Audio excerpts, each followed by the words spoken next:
welcome back to my channel. If you're new here, hi, my name is Haley and you're watching Between the Pages. As you can see, I am in a different location. If you hear clanking or cars or dogs barking, it's because I have the door open. It's really nice. Finally, it's not like freezing cold or super hot. So I thought, since I'm still experiencing a book hangover from Sunrise on the Reaping, I will never be the same. If you would like to know my thoughts, please go watch that video. It's the one that comes directly before this one that I'm filming today. And so I thought maybe I'll just read some comics. I have, as you can see, I have comics up here, I have comics down here. I have a huge stack that I've just been like neglecting to read. So I thought maybe we do like a comic catch up and read like 5 to 6 comics or mangas. I do have some mangas up here on this shelf that I need to read. So we'll just get into it. I didn't know how to choose them, so I once again put my choices into a spinner, and we're gonna spin and find out what I'll be reading first.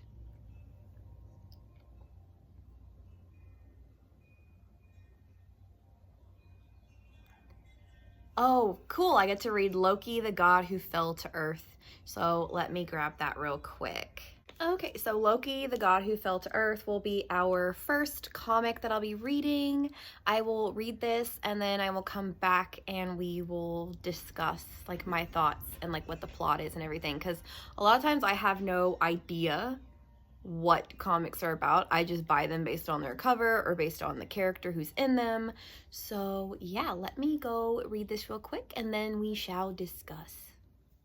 So I finished Loki, the God Who Fell to Earth, and I really enjoyed it. This is actually, I think, my first Loki comic. I don't think I've ever read anything with Loki in it.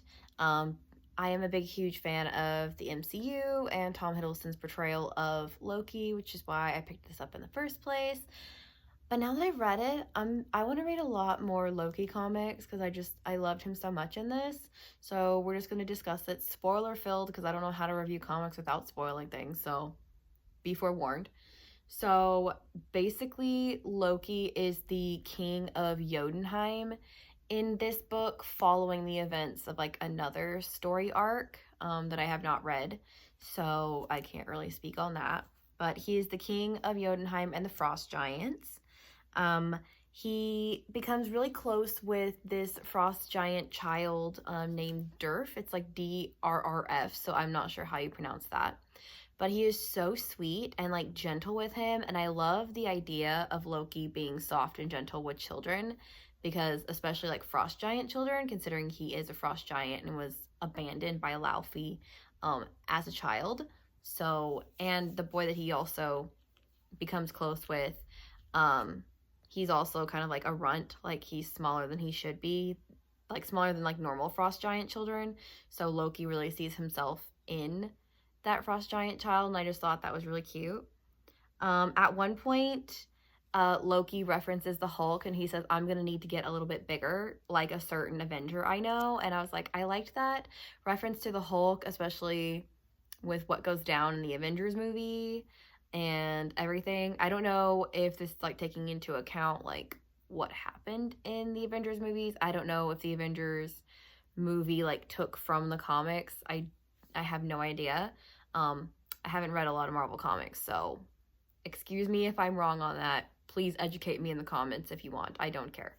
Because I've not read a lot of Marvel comics. I'm more of a DC like Harley Quinn girl. So this is like my first foray into like a full Marvel comic. I have read a few like one-offs, like the Walmart one-offs that you can buy.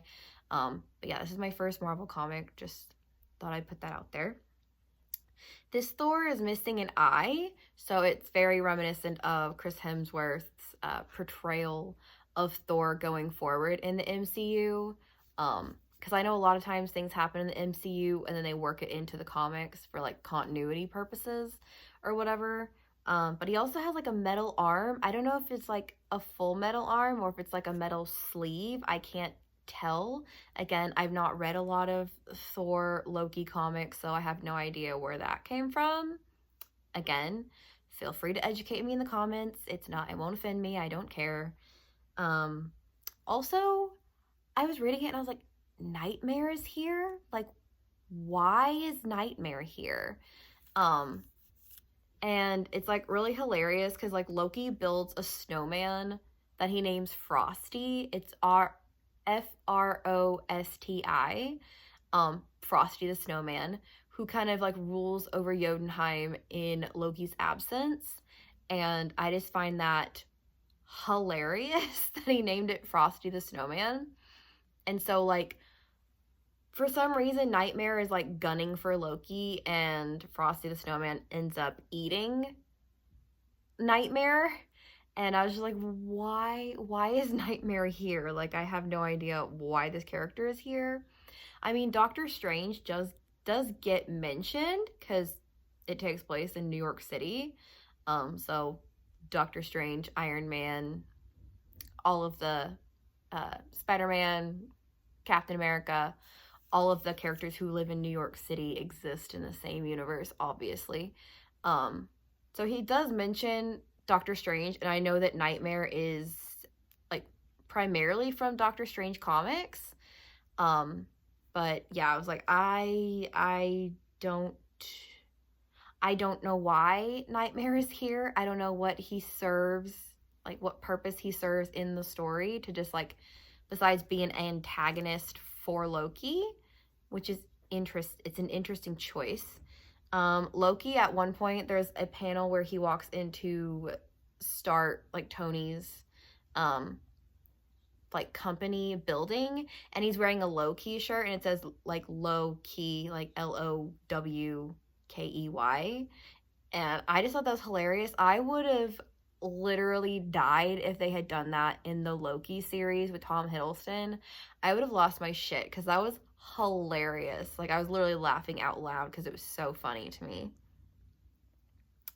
There's also at one point when he meets the Children of Eternity or whatever I think is what they're called, and they like walk him through like the books of Loki or whatever, and it kind of goes through the different comic arcs that Loki has had in the past. So like classic Loki, President Loki, Agent of Asgard Loki, like all the different comic arcs we've had with Loki in it. So I thought that was really interesting. I am going to pick up Agent of Asgard because there's a character that enters the comic in like the last like probably 3 or 4 pages of the comic that is from Agent Loki, and I was like, well, I don't know who his character is, so I definitely need to pick up Agent Loki at some point and read that. I also want to read President Loki, just because a lot of the characters that we meet in the Loki series, like Kid Loki, Classic Loki, President Loki, like they all have their own comic arcs. So I definitely want to pick up Agent Loki next after this one. There's also this character that her name's Megan, and she's a human, and she kind of serves as Nightmare's door into our world. So he can like go up against Loki and like get revenge on him, I guess. Still don't understand why Nightmare is here. But I was like, I don't understand the purpose that they serve in this comic besides Megan being a door for Nightmare into our universe. But besides that, I was like, I was not interested in that subplot. I was like, I don't care about these characters. So yeah, I don't know what purpose they served besides Megan being a door for Nightmare. So I didn't really like that aspect. I love how Loki is like, because when he goes into like the Children of Eternity's like, I think they call it like Hall of Ideas or something like that. And they have all these different books. So they have like the books of Thor, the books of Spider-Man, and like it's funny, like he points out that like Wolverine has like the most stories about him, and Loki is like, what the hell? I'm older than Wolverine. How the hell does he have more stories than I do? And so I kind of like that little like meta moment, because I guess Loki, the character, and Wolverine, the character, have been in the Marvel Comics for about the same amount of time. But yet there's more stories about Wolverine and the X-Men than there are about, I guess, Loki and Thor. Again, I can't verify that. I'm not a comic aficionado or anything, but I just thought that was really funny that was like pointed out, it was like kind of like a meta moment, which is another reason why I love comics, because a lot of times they break the fourth wall, and I love that much so much. Loki is also very much an anti-hero in this story. Like he's mischievous and he likes causing trouble, but then he also like he wants to be a hero and wants to be seen as a hero, and I love that for him. He's also considered the god of stories in this comic arc, I guess, and less like god of mischief, which I guess I kind of like. I never finished Loki season 2, so I know that at the end of Loki season 2 he becomes the god of stories and like can basically place himself wherever he wants in the timeline. And like Loki also kind of gets to do that now, like with this comic, because he signed a deal with the Children of Eternity, and like basically he gets to like go back into his own past and like write his own stories now. And I just think that's really cool. So I like how they kind of incorporated that in. I don't know if the God of Stories was a thing before Loki season 2. I have no idea. I also don't know when this was published. I could probably look it up, but I don't know off the top of my head. But yeah, I will have to let you know when this was published. But yeah, I liked that. He's also, I love how he's so clever, and he like masterminded his whole like way to defeat Nightmare, and he's been basically planning it the entire comic because he knew Nightmare was going to come back to like get his revenge on him. So he basically like orchestrated something that looked like an accident to kill Nightmare, and then Nightmare ends up going to heaven, and it's hilarious. It's so funny. I freaking love Loki. I love him even more now. Like I love MCU Loki, but like I am loving comics Loki. So I will definitely have to read more in the future with Loki. Okay, so that was comic 1. So we're gonna get to spin again to see what we're gonna be reading next.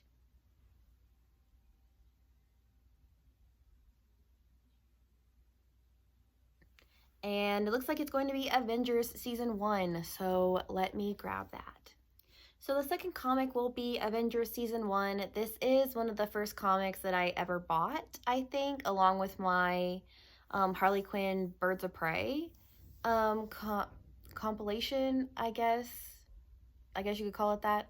I bought this like around when Avengers like actually came out for the first time. And so yeah, I think it's also kind of like a different take on how the Avengers like came together and stuff like that. So I will read this and then I will let you know. So I have finished Avengers Season 1, and it kind of sort of is like a rehash of the film, but like in a different way.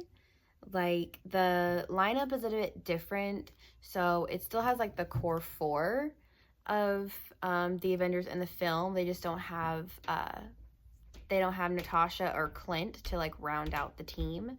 So instead they have Ant-Man and the Wasp, but this is really about Thor, Iron Man, the Hulk, and Captain America kind of coming together as a team. It does have the subplot of them like battling the Hulk, kind of like they do in the Avengers film. So that's kind of on par. And then like towards the end of the comic, you realize that like Loki is responsible for sowing discontent in the ranks. So exactly like the film, he is punished by Odin to like I guess like have like serpent's venom like dripped into his eyes, I think, which I think is like from an old like Loki comic. He also, you can tell that this Loki is like classic Loki because this is what he looks like. Whereas in Loki, the god who fell to earth, he very much looks like Tom Hiddleston, and you can tell that Tom Hiddleston has had a huge influence on this character now since playing him in the films. So yeah, that's kind of like my really short and sweet review. I don't have much to say about this one. I didn't really enjoy it that much. So I don't think I'll be keeping it. Again, it was like really cheap at Walmart when I first bought it. So now we get to spin to find out what will be comic number 3 of this comic catch-up. So now we're going to spin for comic or manga number 3.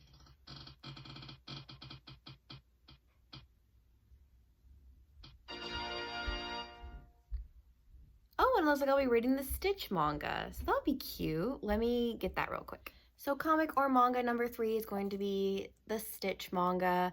I picked this up at Five Below for like $5 or so. Or like it says $10.99 on the back, but I'm pretty sure I didn't pay $10.99.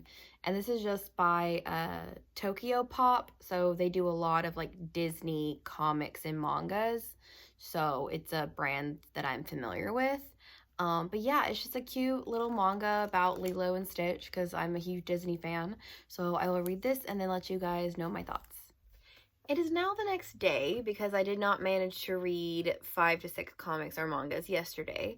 We are also back in my room because my ring light will not plug into the wall. It's not close enough to any outlets in the living room over by my TBR cart. So for the rest of the video, we'll be here like normal. So I have finished Stitch, the manga, volume 1. It is really cute. It's about Stitch crash landing on an island like near Japan, and he meets this girl named Yuna, and they get up to like, you know, regular Stitch hijinks. It's really cute. I know it's like, it's for children, so I'm not the target demographic, but I love Stitch. She's one of my favorite Disney characters, and I'm a huge Disney freak. So yeah, this is really cute. I think I will pick up further volumes because half of this is about Stitch and Yuna, and there's another, the last half is like actually has Lilo and Nani and David like from Lilo and Stitch in it. So it's kind of a new thing, but they also have Lilo and Stitch in it too. So I think I will pick up volume 2. I think there's like 2 or 3 volumes of this. So yeah, now we're gonna find out what book or comic will be our 4th read for this video. Okay, so we're gonna spin and find out what's gonna be our 4th book or comic.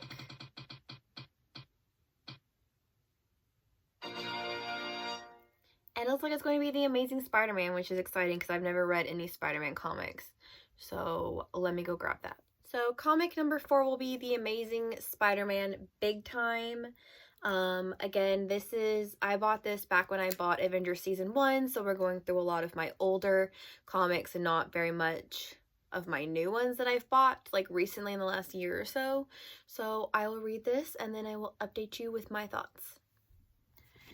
So I finished The Amazing Spider-Man Big Time, and I really enjoyed it. Like I said, this is my first Spider-Man comic, and I love Peter Parker so much. Like, he is so funny.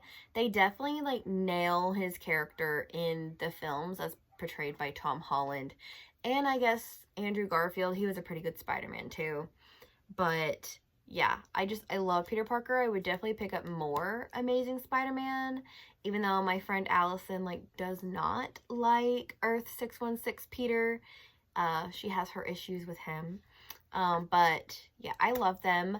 There is a funny moment between Peter and Wolverine, and he basically like calls Peter like Parker by his last name, and Iron Man is like, dude, not everybody knows that he's Peter Parker, so like cool it with the whole Parker thing. And so I think that would have been hilarious if we had seen Logan and Peter meet like on screen in the MCU. I would love that because they're just so funny. I would love to see more comics where they interact. Spidey is really down on his luck in this comic. This comic takes place like after Peter gets fired from the Daily Bugle, and J. Jonah Jameson, God, I hate that character's name, is now the mayor of New York City, I guess. Or, I don't know, I've never really explained, but we're going to say mayor of the city. And he is married to Aunt May. So I have completely missed that story arc. I'm not sure when that happens. Be interested in reading it and seeing how that comes about. Reading these comics has really exposed me to a lot of different characters that I'm not used to seeing. Like Wilson Fisk is in this one. I know he's Kingpin, and he's mostly from Daredevil, or that's how I know him, from Daredevil, the TV show. And then you also have Black Cat, Felicia Hardy. Never read any of her stuff. She's really funny. I really like her. So I'd probably read more. She kind of seems like she's the MCU's, like Catwoman almost. Um, but yeah, I love them. There's a lot of really funny moments in this. There's like a Team Jacob and Twilight reference, and then at one point, someone helps Spidey defeat the Hobgoblin using a song by Lady Gaga, Bad Romance, and it's just hilarious. So this is definitely helping with my book Hangover from Sunrise on the Reaping. So yeah, that was comic number 4. Now we're going to spin for our 5th and final comic of this video. Hopefully I will finish it tonight so I can post this. If not, you will see this video tomorrow. It is now Tuesday evening. So hopefully, crossing my fingers that maybe it's a single issue and I could just buzz right through it. So let's see.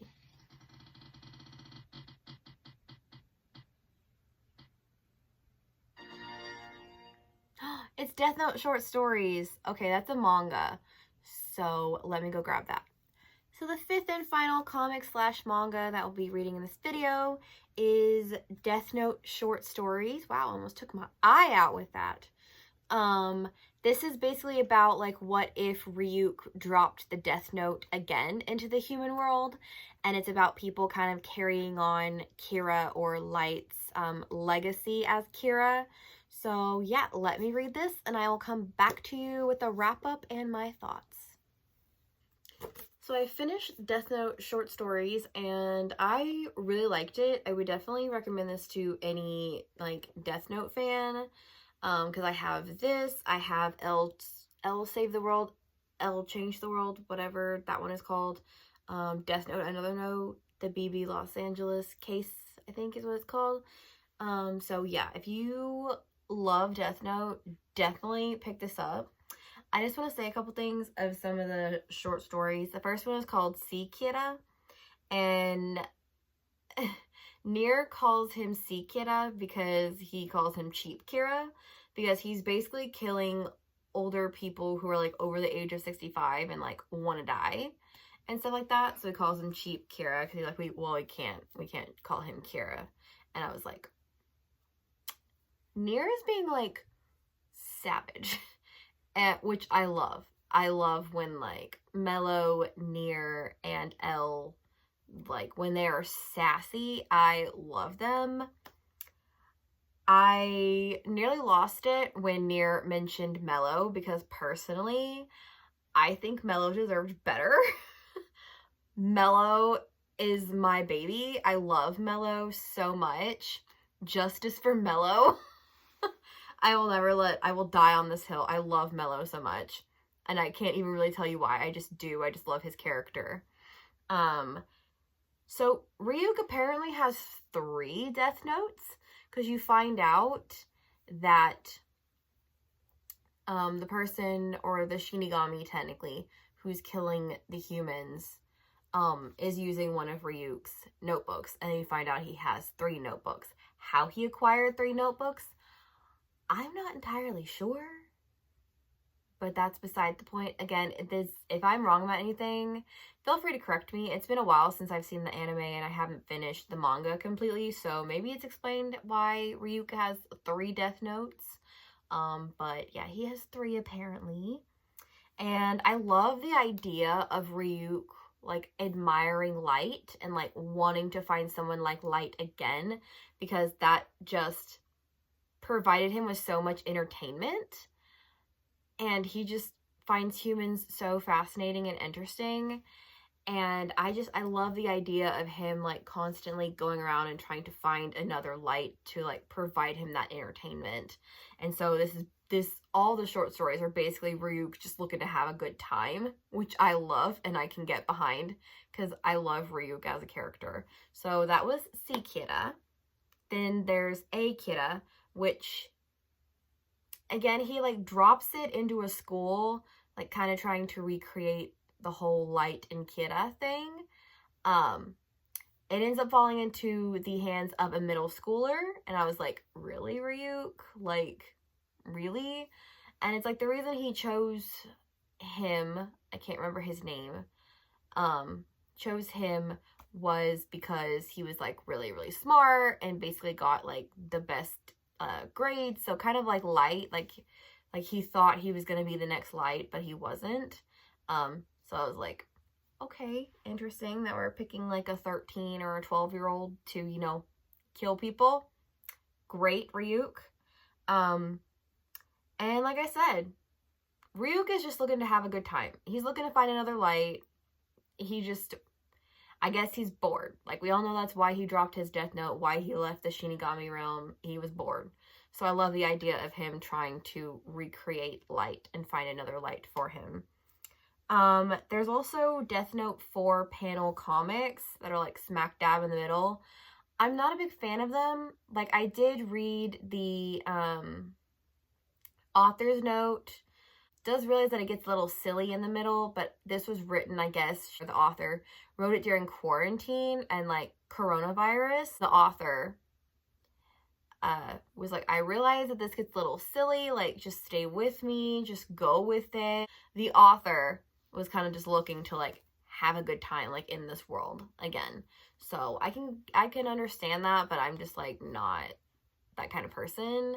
I mean, yes, Death Note is kind of funny like on its own, like the situations that the characters get put in and everything, but I just was not a fan of the 4 panel comics. Thankfully, there's only like 3 or 4 pages of them, so I could just zip through them. L One Day is a interesting look at L from Watari's point of view. And he's basically saying like how he cares for L and like a little bit of like L's day to day when he's not solving like murder cases and stuff like that. So I found that really interesting.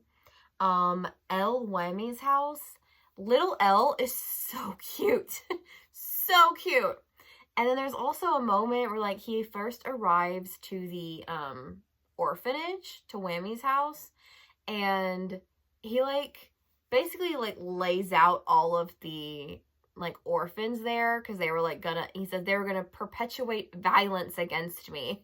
And I just love the idea of this tiny little like 7 or 8-year-old boy like taking down all these other guys or boys and children. And there's also a character in the back that looks like it might be Mello. It looks like it based on like how he's usually illustrated. But yeah, I was just like, I love the idea of him just like holding his own. And then the last one was Taro Kagami. It's an interesting concept. So basically it's about this boy named Taro who is bullied and he ends up finding a Death Note. He doesn't really know how to read the characters on the front because he can't really read English. Not like Light. Like Light could read English and Japanese like fluently. But yeah, so he ends up like using it as a diary and he writes down the names of his bullies and then ends up killing them. And then he ends up like Ryuk is like, hey, you know what would be fun? Like, here's a death eraser, which I don't know if that's canon or not. Again, I've not finished the manga, so I have no idea. But I was like, okay, that's interesting that Ryuk is like, here, just use this death eraser. And it'll completely bring people back to life that you've killed. As long as they haven't been like cremated or, you know, anything like that. As long as their bodies are fine. And so throughout it, you find out that this other boy has also acquired a Death Note. And I'm like, Ryuk, dude, you gotta stop leaving your Death Notes places. Okay, I understand you're bored. I understand you want to have some fun, but like, quit leaving your Death Note places. Because Taro and this other guy, or this other boy, look like they're maybe like 13, 14, like preteens. And I was like, this is probably not a good idea. But it is very heavily implied, like, by the end that Taro still has the Death Note, because, like, Ryuk is still hanging around him, and so I was like, okay, this kid definitely still has a Death Note, and is going to be the next Kira, which I would love to see, because huge Death Note fan. But, yeah, that was my little mini review of Death Note short stories. Now we will get into the wrap-up of this video.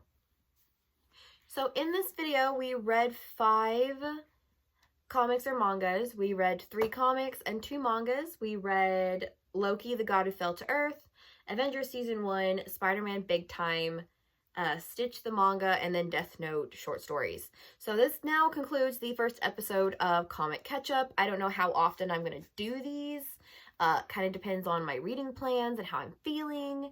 But yeah, these are the 5 that we read in this video. I'm going to go add them to my comic and manga shelves. And I will see you guys in my next video. Bye!